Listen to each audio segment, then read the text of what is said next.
Have you ever wondered if the Nazis' advanced technology could have been the result of extraterrestrial assistance? This question has captivated the minds of many, sparking a myriad of conspiracy theories and lore, particularly surrounding the supposed Nazi UFO projects, known as Honebu and Vril. Let's delve into this fascinating subject. The Honebu and Vril projects are said to have produced advanced flying saucers, a concept that might sound like it's straight out of a science fiction novel. But what if it's not fiction? Some believe that these projects were not only real, but that they were aided by alien technology or the rediscovery of ancient esoteric knowledge. The Honebu craft, as described in the lore, were circular, disc-like aircraft. They are said to have been equipped with powerful turrets capable of decimating targets with energy beams.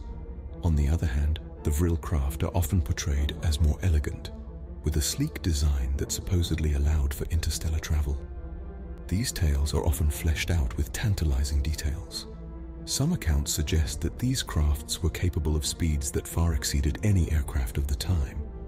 Others propose that the crafts were equipped with technology that allowed them to become invisible or to teleport, abilities that seem to be straight out of a comic book.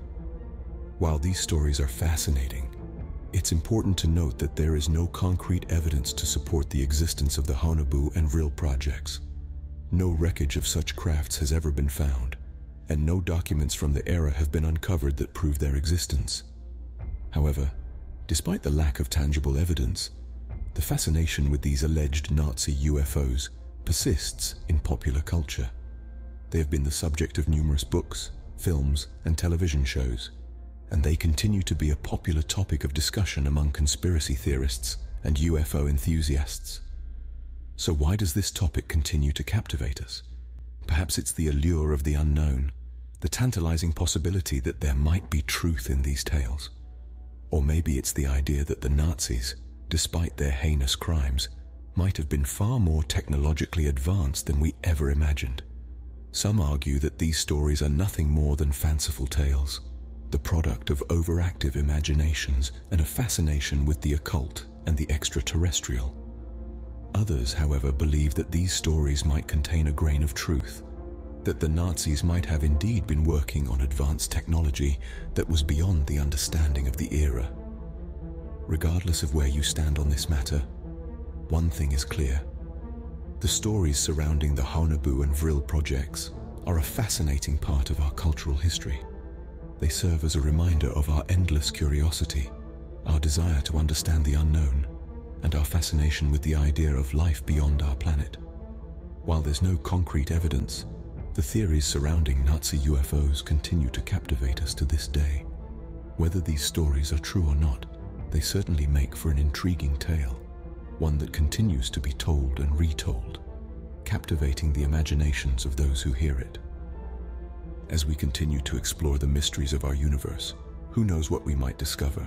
Maybe, just maybe, we'll find that these tales of Nazi UFOs are more than just stories. The Ahnenerbe, an actual research institute, was established with a curious goal, but could that goal have extended beyond our world? Imagine this: Heinrich Himmler, a top-ranking Nazi official, setting up a research institute with a mission steeped in archaeology and anthropology.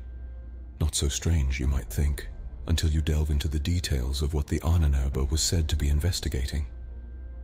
The Ahnenerbe wasn't your typical research institute. It was a body set up to explore the historical roots and cultural heritage of the Aryan race, the supposed master race in Nazi ideology. Established in the mid-30s, the Ahnenerbe had a broad, somewhat nebulous mandate, but its primary focus was the investigation of the archaeological and cultural history of the Aryan race. This involved an extensive range of studies, including linguistic research, musicology, and even botany.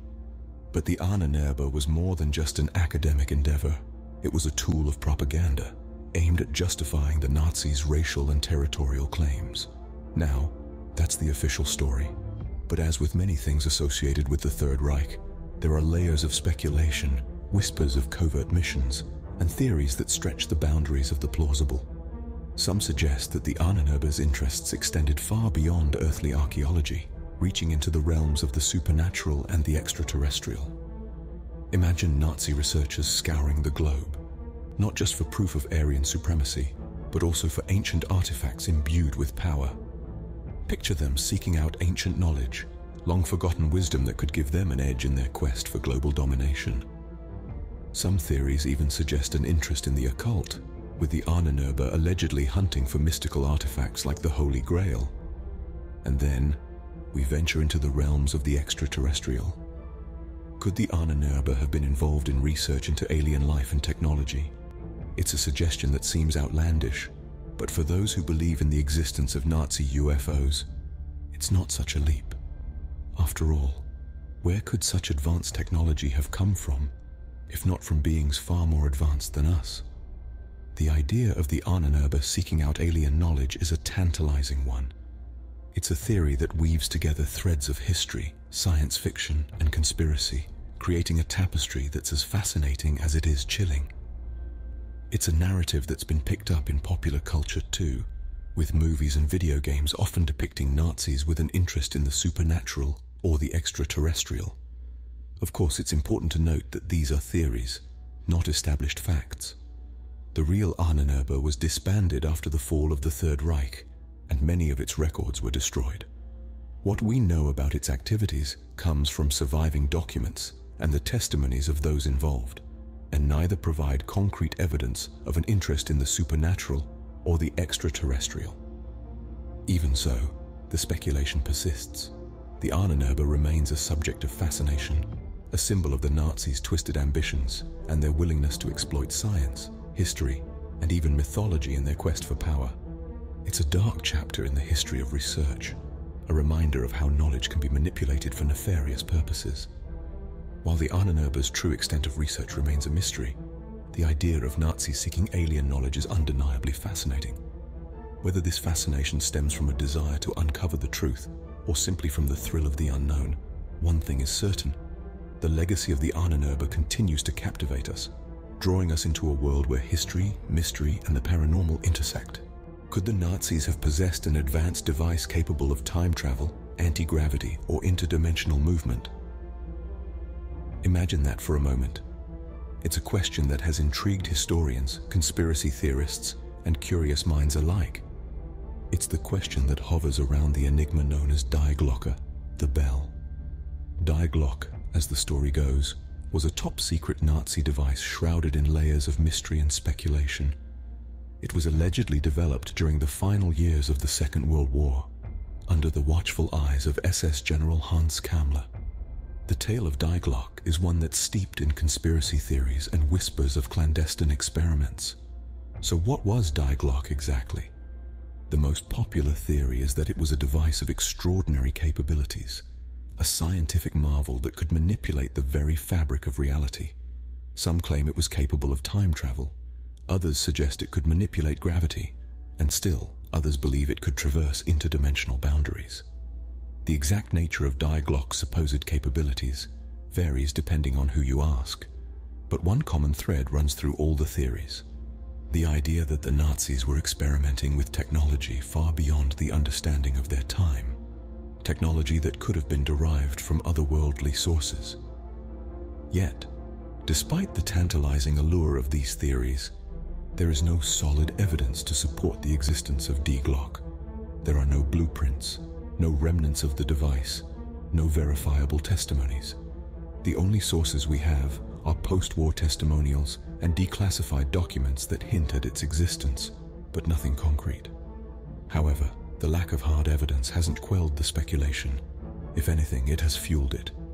The absence of proof allows the imagination to run wild, and the possibilities become endless. Could the Nazis have been in contact with extraterrestrial beings who shared their advanced technology? Or perhaps they stumbled upon ancient knowledge, long forgotten by mankind, that allowed them to leapfrog centuries of scientific understanding. The story of Die Glocke is a captivating one, not because of what we know, but because of what we don't. It exists in the realm of the unproven, the unknown, the speculated. It's a tale that combines history, science, and the paranormal into a heady mix that continues to inspire intrigue and debate. But why does this matter? Why do we continue to be fascinated with a device that may never have existed? Perhaps it's because stories like Die Glocke challenge our understanding of history and technology. They push the boundaries of what we believe is possible and force us to question our assumptions. They remind us that history is not always as it seems, and that there are always new mysteries to uncover and explore. The story of Die Glocke also serves as a cautionary tale about the dangers of unchecked scientific ambition. It reminds us that technology, in the wrong hands, can have dire consequences. It's a stark reminder of the lengths to which some will go in their pursuit of power and control. So, did Die Glocke exist? We may never know. The truth, as they say, is often stranger than fiction. But one thing is certain: the story of Die Glocke, whether rooted in fact or fantasy, continues to captivate us. It's a symbol of our collective curiosity, our desire to push beyond the known, to explore the uncharted territories of science and history.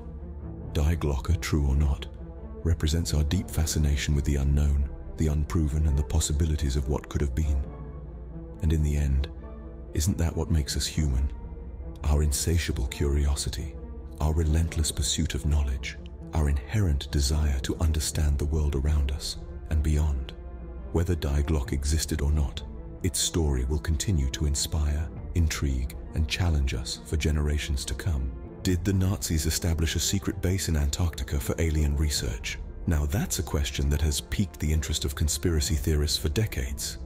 The supposed base, known as Base 211 or Neuschwabenland, is said to be the hub of the Third Reich's most clandestine operations, centered around UFOs and alien technology. Let's take a step back to the German Antarctic expedition of 1938 to 1939, a real event that took place just before the outbreak of World War II. Officially, this expedition was aimed at expanding Germany's whaling territories. However, some speculate that this was merely a cover-up for the Nazis' true intentions. According to these theories, the expedition was actually an elaborate ruse to establish Base 211, a secret outpost in the icy wilderness of Antarctica. Here, it is said that the Nazis were conducting research into alien technology, possibly even making contact with extraterrestrial entities. Now you may ask, why Antarctica? Well, those who support these theories argue that the isolation and inaccessibility of Antarctica made it the perfect place for such covert operations. It was a place where the Nazis could carry out their research undisturbed, away from the prying eyes of the world. The concept of Base 211 is also linked to the idea of the Nazis developing advanced flying saucers, known as the Hornebu and Vril. These supposed crafts were said to be powered by a form of anti-gravity technology, a concept far ahead of its time. The theories suggest that this technology was either provided by extraterrestrial beings or discovered within ancient esoteric texts. Tales of Nazi UFOs, hidden bases, and advanced technology make for a compelling narrative. But it's important to note that there is no concrete evidence to back up these claims. While the German Antarctic expedition did take place, there are no official records of a base being established or any research conducted into alien technology. However, the lack of evidence hasn't stopped the speculation. Some claim that the secrecy surrounding Base 211 is proof of its existence. They argue that the absence of records is a result of a global cover-up, a concerted effort to hide the truth about the Nazis' dealings with alien technology and potentially with extraterrestrial entities. Others point to Operation High Jump, a post-war American military operation in Antarctica, as evidence of the base's existence. According to these theories, the operation was not a routine expedition as claimed, but an attempt to locate and destroy Base 211. Tales of Base 211 have also been fueled by reports of strange phenomena in the region, such as unidentified flying objects and unexplained disappearances. These incidents, while intriguing, can often be explained by the harsh and unpredictable conditions of Antarctica itself. It's worth noting that the story of Base 211, like many conspiracy theories, is built on a mixture of verifiable facts, conjecture, and wild speculation. The fact that the Nazis were interested in the occult and paranormal is well documented. However, the leap from this interest to a secret Antarctic base dedicated to alien research is a significant one, and one that is not supported by any solid evidence.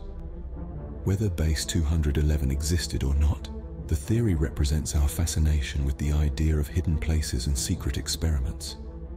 It's a testament to our human curiosity, our desire to explore the unknown and uncover the secrets that the world may be hiding from us. Whether these secrets involve Nazis, aliens, or hidden bases in the icy wilderness of Antarctica, well, that's a question that continues to captivate us, even today. Could secret societies have been the backbone of Nazi interest in the paranormal and extraterrestrial? Now let's delve into the world of two such societies that were not only real, but also had a significant influence on the early formation of the Nazi Party, the Thule Society and the Vril Society. The Thule Society, founded in Munich right after the end of World War I, was deeply invested in the occult and the supernatural. Its members were fascinated by a mythical northern land called Thule, believed by some ancient Greek philosophers to be the original home of the Aryan race. The society aimed to uncover this lost land and the esoteric knowledge it was said to hold. Now this is where things get intriguing. The Thule Society played a major role in the formation of the German Workers' Party, which would later evolve into the National Socialist German Workers' Party, more commonly known as the Nazi Party. Several prominent Nazis, including Rudolf Hess and Alfred Rosenberg, were associated with the Thule Society, further fueling speculations about the society's influence on the Nazi ideology. On the other hand, the Vril Society, while less documented, is equally mysterious. It was allegedly formed by a group of Berlin-based women who claimed to have psychic contact with extraterrestrial beings from a star system known as Aldebaran. These women, known as the Vril Maidens, purportedly received detailed information about advanced technology, including the design for flying saucers. While there is no concrete evidence to confirm the existence of the Vril Society or its connection with the Nazis, it is often linked with the supposed Nazi UFO projects, the Hornebu and Vril. The Vril Society and its lore have been widely popularized in literature and popular culture, often depicted as a group seeking to harness the supernatural Vril energy, an omnipotent force that could allegedly control the physical world. Both the Thule and Vril societies were deeply embedded in the realm of the supernatural, the occult, and the esoteric. They shared a common thread of seeking out a superior ancient race or civilization, whether it was the Aryan homeland of Thule or the advanced extraterrestrial beings of Aldebaran. This aligns with the Nazi ideology of racial superiority and their quest for world domination. So, did these societies have contact with extraterrestrial beings? Did they uncover ancient supernatural powers? Or were they simply the product of a time and place that was ripe for such beliefs, fueled by the chaos and uncertainty of post-World War I Germany? While we may never have definitive answers to these questions, the theories surrounding these societies continue to fascinate us. They provide a glimpse into a time when the lines between science, the paranormal, and politics were blurred, leading to some of the most enduring conspiracy theories of our time. The Thule and Vril societies, whether connected to aliens or not, represent a captivating piece of the puzzle in our understanding of the Nazis' fascination with the occult and the unknown. They serve as a stark reminder of how powerful ideologies, combined with a deep fascination for the supernatural and the extraterrestrial, can shape the course of history in unimaginable ways.